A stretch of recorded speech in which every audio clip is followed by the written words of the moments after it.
Be me, Philip. Just a regular guy. I'm a licensed electrician, but I can do most carpentry and general contracting work. Grew up in a house where my dad fixed everything himself, so I picked it all up. Live in a decent-sized town. Not too big, not too small. You know everyone, or at least, you know someone who knows them. I like my work. It's honest. You start with a problem, you finish with a solution. Wires are a mess. You make them neat. A room is dark. You bring it light. Simple.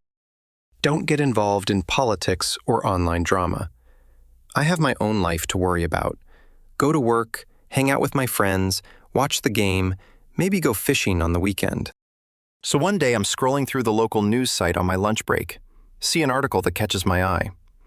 The old community hall on the east side of town, the one that's been abandoned for like a decade, is finally getting renovated. Good news, I thought. That place has been a real eyesore.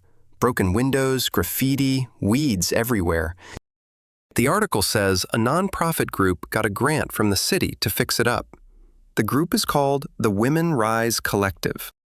Okay, cool. A women's group. Don't really care what it's called as long as they fix the place.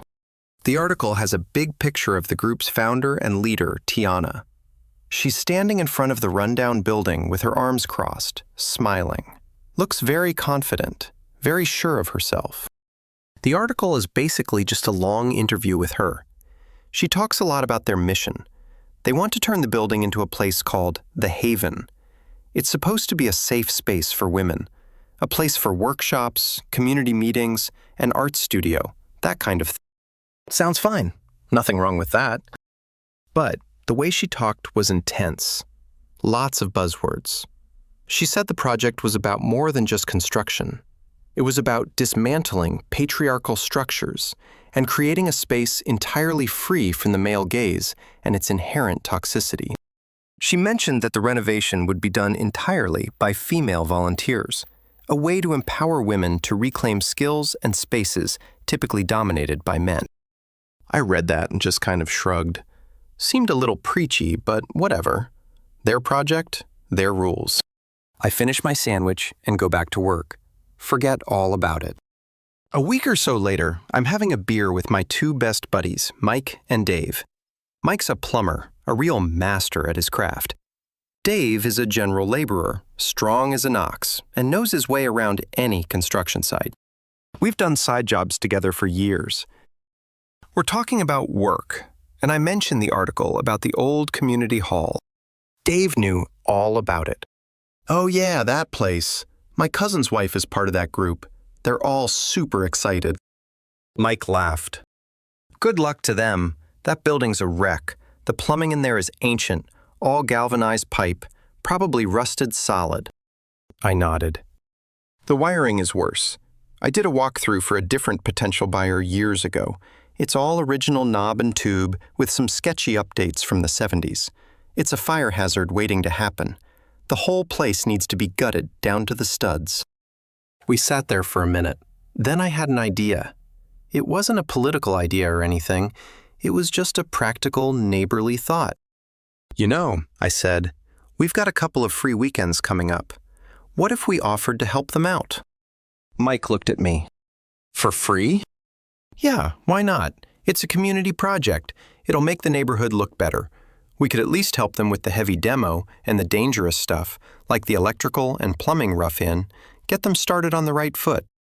Dave chimed in. I'm in. I'd rather spend a Saturday doing something useful than sitting on my couch. Mike thought for a second, then drained his beer. All right, screw it. I'm in too, but if they're weird about it, I'm out. So we agreed. We were just 3 local guys with skills, offering to help our community. What could possibly go wrong? A few days later, I saw a flyer posted at the local hardware store. The Women Rise Collective was hosting a community kickoff event at the site. It was for that Saturday. Perfect timing. We decided we'd go down, introduce ourselves, and make our offer in person. Seemed like the right way to do it. Saturday rolls around. It's a nice sunny day. We head over to the old community hall. There's a decent crowd, maybe 40 or 50 people, almost all women. There's a guy from the local paper with a camera and a woman who looked like a blogger. A long table was set up with coffee and donuts. Tiana was in the middle of everything, talking, laughing, directing people. She had a real presence, I'll give her that. We kind of hung back, not wanting to intrude. We figured we'd wait until she was done with her speech. She eventually stood on the front steps of the building with a megaphone. She thanked everyone for coming. Then she launched into a speech that was pretty much a word-for-word repeat of the newspaper article. Lots of talk about sisterhood, empowerment, and building a sanctuary. She pointed at the decaying building behind her. For too long, she said into the megaphone, spaces like this have been designed and built by men, for men. The very architecture reflects a world we are trying to change, but we are going to change it with our own two hands. A bunch of women in the crowd cheered. This will not be just a building, she continued. It will be a statement that we don't need permission and we don't need help from the very systems we are challenging. More cheering. Me, Mike, and Dave just looked at each other. It was a bit much, but we were still there to be helpful. After the speech, people started mingling. We saw our chance. We walked up to Tiana as she was talking to a small group. We waited patiently for her to finish her sentence. I stepped forward. "Excuse me, Tiana." She turned to me. Her smile was bright and political. "Yes?" I put on my friendliest, most non-threatening voice. "Hi, my name is Philip, and this is Mike and Dave. We live just a few blocks from here." I pointed down the street. "We saw the article about your project, and we think it's great that someone's finally fixing this place." Her smile stayed in place. "Thank you. We're very excited." So, I continued. "We just wanted to offer our help. I'm an electrician, Mike here is a plumber, and Dave's got years of construction experience.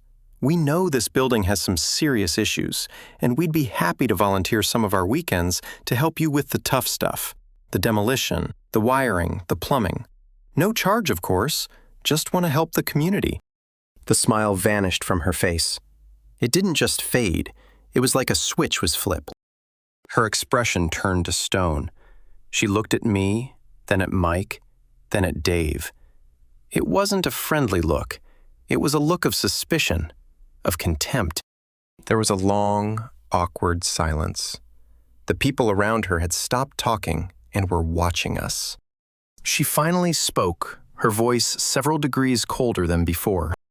"Thank you for the offer," she said, drawing out the word like it tasted bad. "But that won't be necessary." I was a little taken aback. "Oh, okay. Well, it's just that the wiring in here is pretty dangerous, and she cut me off." She raised her voice slightly, enough for everyone nearby to hear clearly. "We are perfectly capable of managing the renovation ourselves. The entire point of this project is to create a space for women to learn and thrive, free from male interference." It was getting really awkward now. I could feel my face getting hot. I tried one last time. "Look, I'm not trying to interfere. I'm just offering a hand. Safety is a big deal on a job like this." That's when she turned it into a public lesson. She took a step back and addressed not just us, but the whole circle of people listening. "This right here," she said, gesturing towards us with a sweep of her hand. "This is a perfect example of what we're talking about. The assumption that women can't do something, that we need men to rush in and save us." My jaw just dropped. Mike and Dave looked like they'd been slapped. "We're not saying that," Mike muttered. "We're just—" Tiana ignored him, her voice ringing with self-righteousness. "This space will be built by the hands of our sisters. We will learn together, we will build together, and we will do it without the toxic masculinity that plagues the construction trades. We do not need your help." The message was crystal clear. We were the problem. Our offer wasn't a kind gesture. It was an act of aggression, an invasion. There was nothing left to say. We were completely humiliated. I just nodded slowly. "All right, understood. Good luck with the project." We turned around and walked away. I could feel dozens of eyes on our backs. As we were leaving the property, I glanced back. I saw one woman in the group, a younger woman named Katie, watching us go. She wasn't sneering like some of the others. She just looked uncomfortable, like she knew Tiana had gone too far. We didn't say a word to each other on the walk back to my truck. What was there to say? We just got in, and I drove us back to my place. We ended up sitting in my garage, drinking a beer in complete silence for about 10 minutes. Finally, Dave spoke. Well, that was something. Mike just shook his head. I told you if they were weird, I was out. I didn't expect a public execution. She called my entire profession toxic, I said, still trying to process it. I've been doing this for 15 years. I take pride in my work. I'm not toxic. It was a classic case of no good deed goes unpunished. We finished our beers and decided to just forget the whole thing. They had their project, we had our lives. Let them get on with it. For the next few weeks, the Women Rise Collective was all over local social media. Every day there was a new post.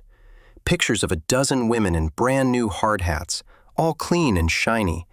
Pictures of them smiling and holding up hammers and paint rollers. They all wore matching t-shirts with the NGO's logo on them. Tiana would write these long, gushing captions under every photo. Day 1, Demolition Day. So empowering to tear down the old to make way for the new. The picture was of two women struggling to pry a piece of trim off a wall with a small crowbar. Day 5, the haven is taking shape. Look at the progress we've made with the power of sisterhood. The picture showed a room that they had swept clean.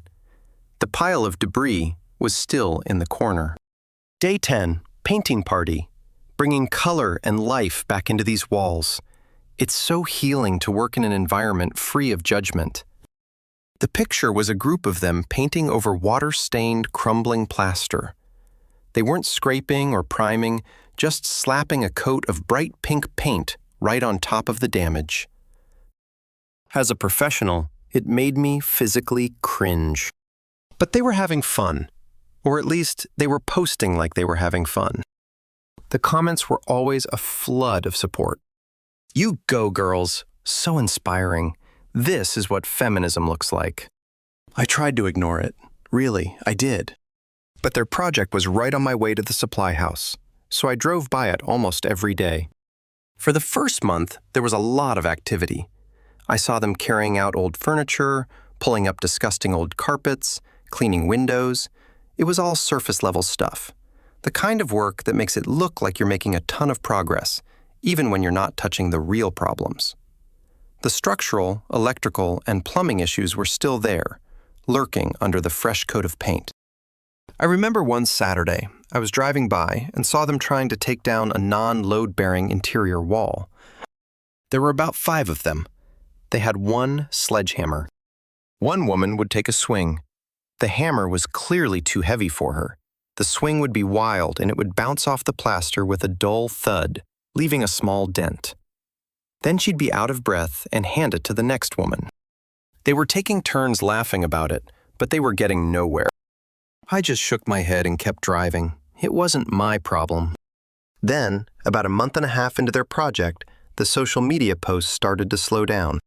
The daily updates became weekly updates. The triumphant tone started to sound a little more strained. The pictures showed less smiling and more frustrated expressions. The easy work was done. Now they were face to face with the real, difficult, and dangerous parts of a renovation. The parts you can't learn from a 5-minute YouTube video. I heard from Dave's cousin that they had their first major issue with the plumbing. They tried to install a new toilet in one of the bathrooms. They didn't shut off the main water line correctly. When they disconnected the old toilet, a corroded valve broke, and water started spraying everywhere. They panicked. It took them an hour to find the main shutoff in the creepy, dark basement. By then, the bathroom and part of the hallway were flooded. They spent the whole weekend with buckets and a wet dry vac they didn't really know how to use, trying to clean up the mess. That incident never made it to their social media page. Then came the electrical. This was the part that actually worried me. You can mess up plumbing and get a flood. You mess up electrical and someone can get killed. I knew the state of that building's wiring. It was a tangled nightmare. One evening, I was walking my dog and took a route that went past the hall. The lights were on inside. I could see a few of them huddled around the main electrical panel. The panel door was open. I saw flashes of light. I heard a yelp. One of them was trying to figure out which breaker went to which circuit by flipping them on and off. Another one was in a different room, shouting back whether the lights went out. It's the amateur way to map a panel, but what really concerned me was seeing one of them holding a multi-tool poking around inside the panel itself. I almost went over there. I almost knocked on the door and told them to stop before one of them got seriously hurt. But then I remembered Tiana's speech. I remembered the look on her face, the humiliation. We do not need your help. So I kept walking. It's not my job to save people from their own pride. The next day, I was at a coffee shop, and I happened to see Tiana and the woman Katie sitting at a table outside. I couldn't hear everything, but I could tell from their body language that it was a tense conversation. Katie looked stressed. She was gesturing with her hands, looking earnestly at Tiana. I caught a few snippets of what she was saying. It's just not safe, Tiana. None of us are qualified. That short circuit yesterday could have started a fire. Tiana was having none of it.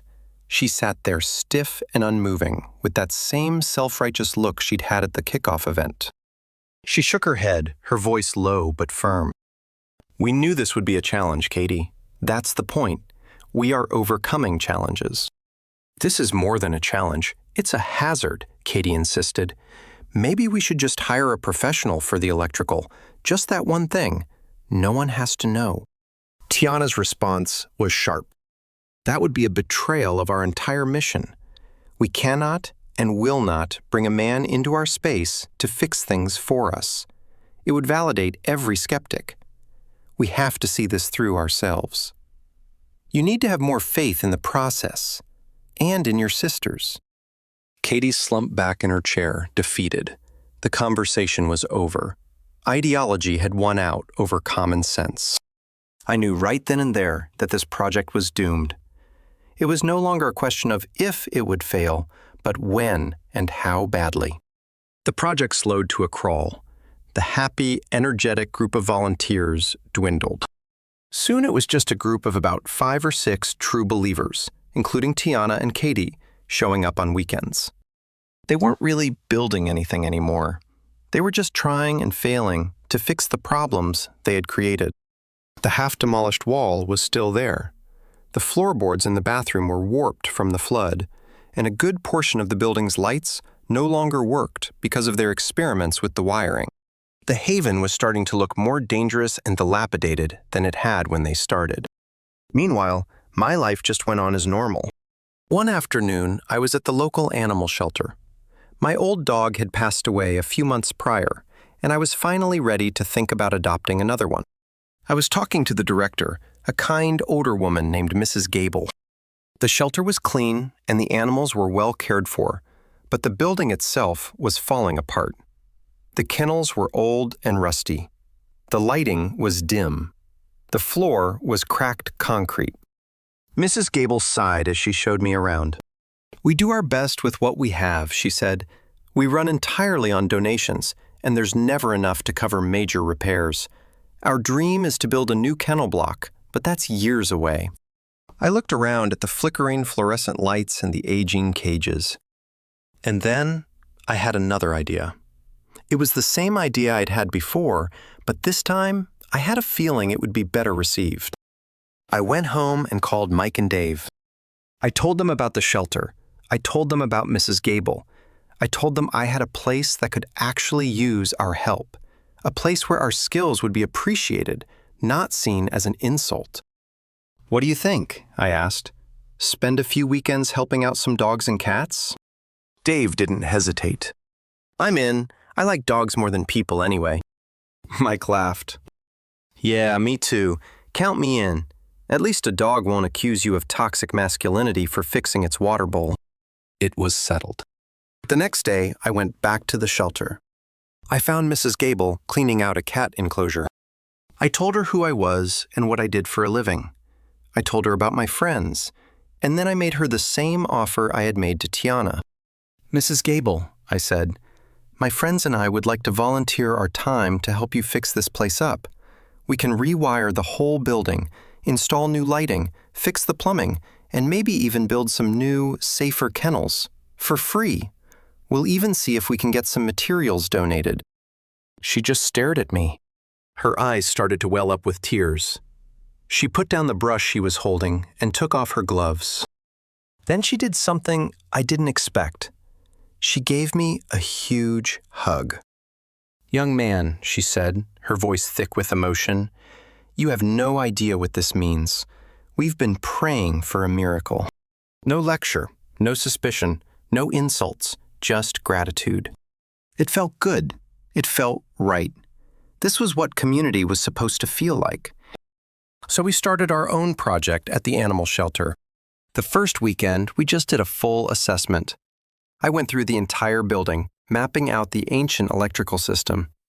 Mike scoped out the plumbing. Dave checked the structural integrity of the kennels and the foundation. It was a mess, just as we expected, but it was a fixable mess. Mrs. Gable gave us a set of keys and told us to treat the place like our own. The trust was immediate and total. It was refreshing. We put together a plan and a list of materials. I knew some guys at the local electrical supply house. I explained the situation, told them it was a charity project for the animal shelter. The manager gave us all the wire, breakers, and fixtures at a deep discount and threw in a few boxes of outlets for free. Mike had a similar connection at the plumbing supply and got a deal on copper pipe and fixtures. People want to help when you're doing something good. It's that simple. The next Saturday, we got to work. The contrast between this work site and the one at the Haven was night and day. There was no drama, no ideology, just work. We had a system. Dave and a couple of other guys we roped in did the demolition, tearing out the old rusty kennels and the rotted drywall. I followed behind them, pulling out the old wiring and running new conduit. Mike came after me, laying in the new water lines for the cleaning stations. We worked from morning till evening, fueled by coffee and donuts that Mrs. Gable and her volunteers brought us. They never got in the way. They just asked if we needed anything, made sure we were fed, and thanked us about 100 times a day. The atmosphere was positive. We'd have music playing on a portable radio. We'd joke around. It was hard work, but it was satisfying. The shelter's social media page started posting updates about our progress, but their posts were different from Tiana's. They weren't about grand statements. They were just simple, honest updates. Week 1. A huge thank you to Philip and Mike and Dave for volunteering their time. They've already removed all the old, unsafe kennels. The picture was of us, covered in dirt and sweat, standing in front of a huge pile of scrap metal. We looked exhausted, but happy. Week 2, the new wiring is going in. Soon, our furry residents will have bright, warm lighting. These guys are miracle workers. The picture was of me up on a ladder, feeding wire through the ceiling joists. The comments on these posts were amazing. People from all over town were cheering us on. Some even started a small fundraiser to help pay for the discounted materials. We felt like we were part of the community again. Our skills were valued. We were respected. Meanwhile, on the other side of town, the Haven project had ground to a complete halt. I drove by one day and saw the building. It looked worse than ever. The yard was full of rain-soaked piles of debris they'd never hauled away. A blue tarp was nailed over a section of the roof where they had probably created a leak. There were no cars in the parking lot, no volunteers. The place looked abandoned again. Only this time, it was a self-inflicted wound. Dave's cousin told him that the group had pretty much disintegrated. The constant failures and lack of progress had drained all the enthusiasm. Most of the volunteers had just stopped showing up. Tiana, apparently, was blaming everyone but herself.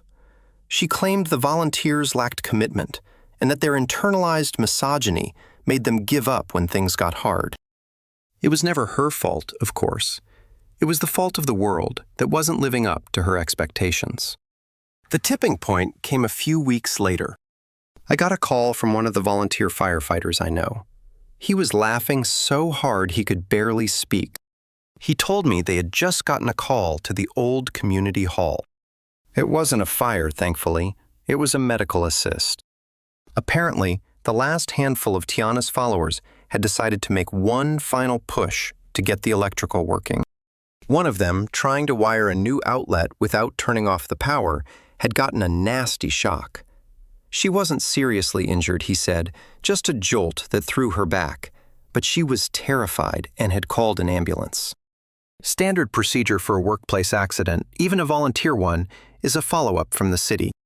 The next morning, the city's building inspector showed up at the Haven. I wish I could have been a fly on the wall for that. The inspector was a guy named George. He's a no-nonsense, by-the-book veteran who has seen everything.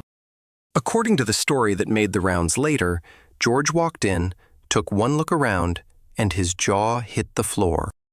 He saw the amateur electrical work with exposed wires and overloaded junction boxes. He saw the main support beam in the basement that had been notched to run a pipe through, dangerously compromising its integrity. He saw the water damage from the plumbing disaster, which was now growing a nice crop of black mold. He saw the half-demolished wall that was threatening to collapse. He walked through the building for almost an hour, just shaking his head and taking notes on a clipboard. Tiana was apparently following him around, trying to explain her vision. She told him they were learning as they went, that it was a process of empowerment. George wasn't impressed by her buzzwords. He deals in codes and safety, not ideologies. He finished his inspection, went out to his truck, and came back with a huge bright red sticker. He slapped it right on the middle of the front door. Unsafe for occupancy. All work to cease immediately, by order of the city building department. He told Tiana that the building was now officially condemned until a licensed and insured contractor was hired to undo all the damage they had done and bring the entire structure up to code.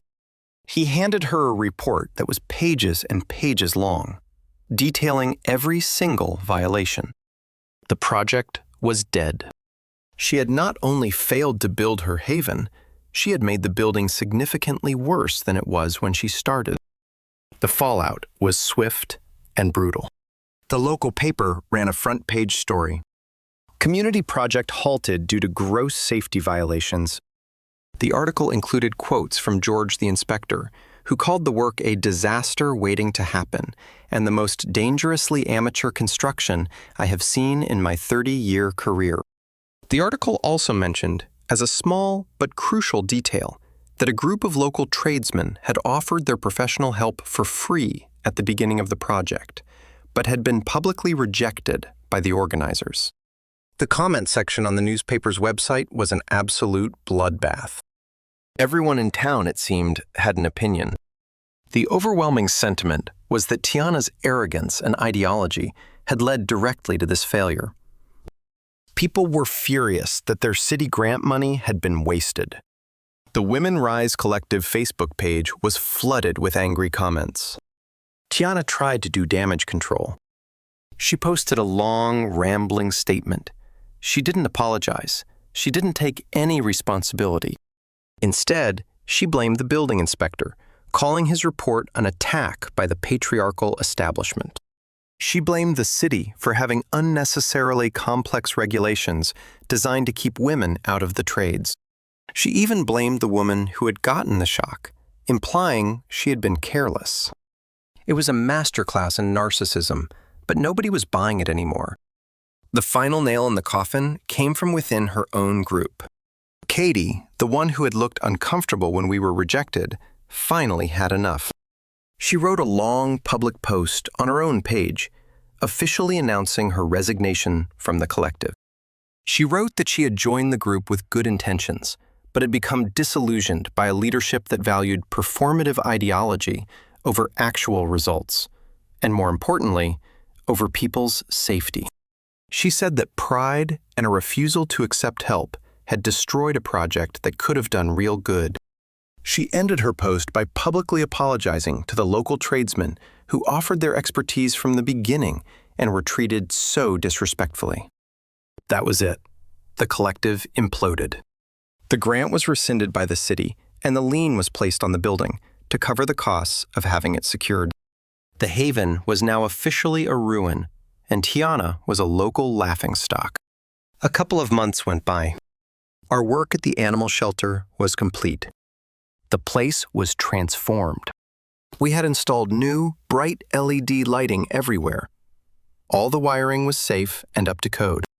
Every kennel had a new automatic watering system that Mike had designed.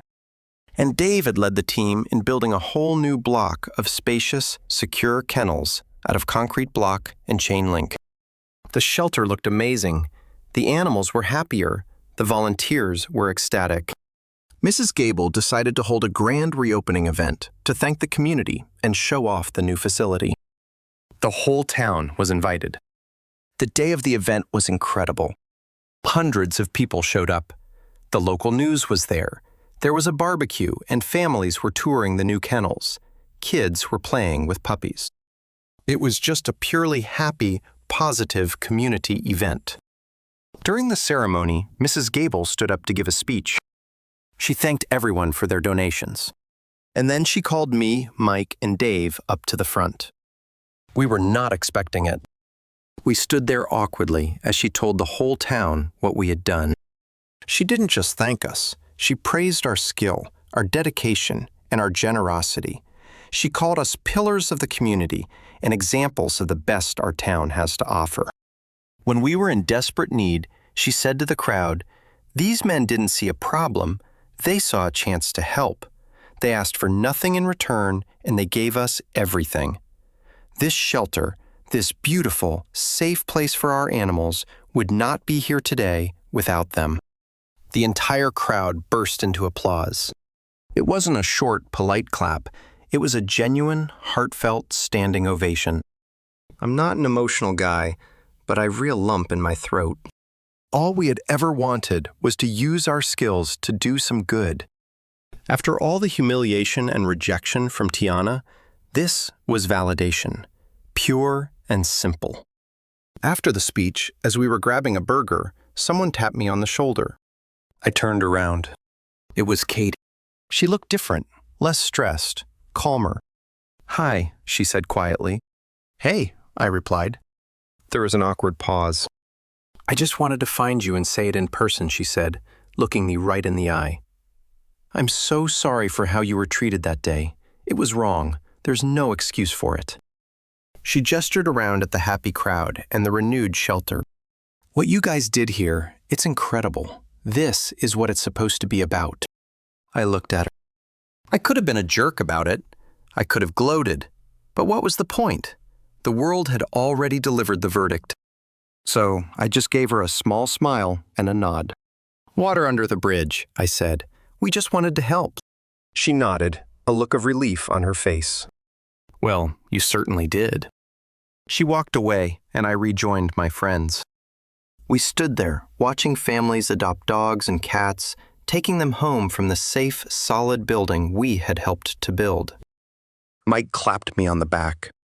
"You know," he said, "I think this turned out a whole lot better." I looked over at the happy chaos, at the tangible result of our work. He was right. We hadn't built the Haven. We had built a haven, and that was more than enough.